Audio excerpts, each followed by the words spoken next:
In India, there are people who practice their occult art on trees. You heard of this? They'll practice their occult art. They need some subject to practice on. They'll make the trees actually bleed, red blood coming out. I've seen this with my own eyes. They'll do all kinds of things to the trees. So suppose you happen to take such a tree and cut it, it would be a very tortured tree. If this went into somebody's house, some innocent family not knowing one thing from the other, they could really cause harm to themselves. Usually, in India, carpentry is traditionally taught. Now, of course, they're being taught in schools and things. This particular community, which is generally in South India called acharyas, they're taught how to feel the wood.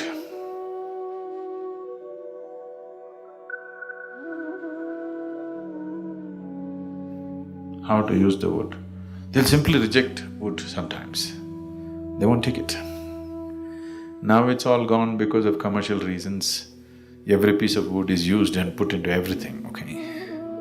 And now it's all plywood. You don't know what the hell has gone into it, okay? Otherwise, if you went to a traditional achari, if you say, I'm using this for my, let's say for my puja room or my worship room, he'll say, no, this wood I can't do, you get me another wood.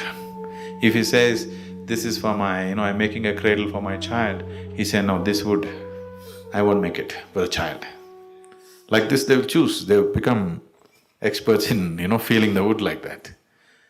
But all that is almost, I would say, more than 90% gone, unfortunately. 20-30 years ago, about 30 years ago, when I was in construction, these things were still on. Now it's like, everything is sliced and packed and put, nobody cares what. It's a very subtle force, only sometimes it's very strong.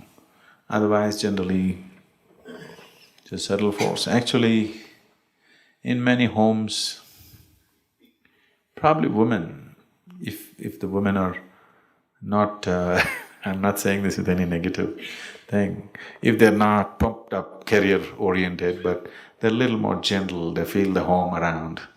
If that kind of women are there, probably they would know where to put what, without actually thinking about it, without, exactly logically deciphering, but they may arrange it in such a way that it is not… it feels good, that it doesn't become a negative force in the house. I'm sure a lot of women are sensitive to those things. They may not be conscious about it.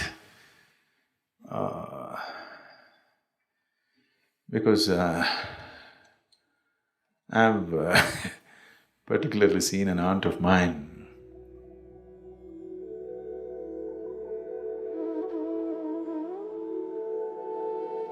who would spend hours changing positions, little bit like this, little bit like that, little bit like this, till she feels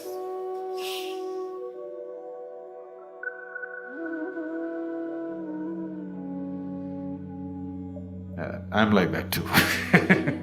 I have to move things all around. It has to be like that, because if you're sensitive, all these things are real for you. So, life is many dimensions. How much are you willing to explore? That rich your life is.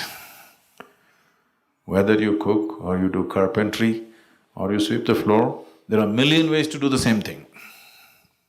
Yes? There are a million different ways to do the same thing.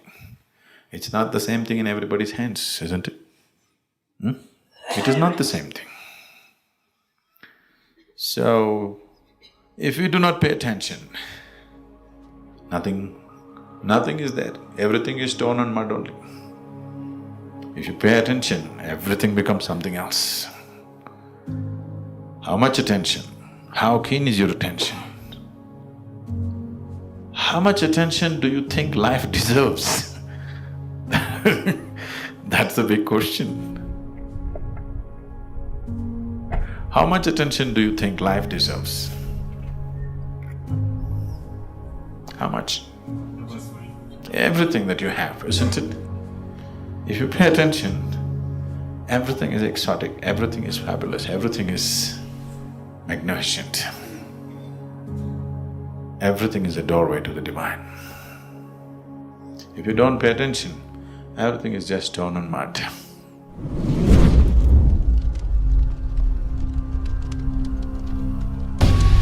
This is not a spiritually significant place, but it's of occult significance that may not be very attractive or palatable.